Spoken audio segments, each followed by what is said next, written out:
Hindi mahalaga ang kakulangan ng sangkap ng pork sinigang. Dahil ang mahalaga, nasa pagluluto ito para sumarap. Kaya tara mga mare, samahan niyo akong magluto ng simpleng sangkap ng pork sinigang recipe.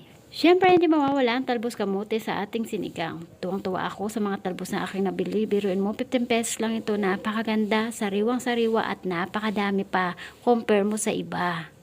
Dahil nga konti lang lulutuin natin sinigang, kaya gagamit lang tayo ng 1 piraso ng talong, 3 piraso ng okra. Siyempre, hindi rin mawawala ang siling green sa ating sinigang. Ngayong nahiwa at nahugasan na natin lahat ng mga gulay, pwede na tayo magsimula ng magluto ng pork sinigang recipe. Habang ako ay naghihiwa ng gulay kanina, pinalambot na natin itong karne gamit ang tubig ng pangalawang hugas bigas para mas malasa yung ating sinigang. Tapos nilagyan natin ang 2 piraso ng medium size ng sibuyas. At pagkatapos ay pwede na natin isahog yung okra at talong. Haluin lang natin ito ng konti, tapos timplahan na natin ng konting asin at konting ginisa mix bekenemen.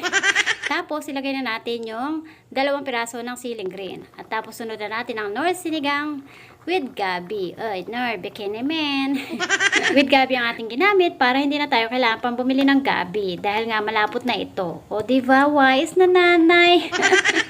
Takpan natin ito ng 1 minute. Matapos ang 1 minuto ay pwede na natin ilagay ang talbos kamote na ating hinimay. Ilubog lang natin ito ng dahan-dahan.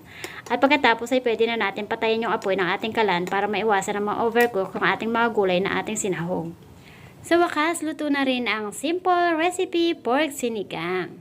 Hindi kailangan na kumpleto ang rekado nito. Ang mahalaga, masarap ang pagkakaluto. Kung nagustuhan ninyo ang ating recipe, baka pwede paki-follow, like and share nyo naman. Thank you for watching!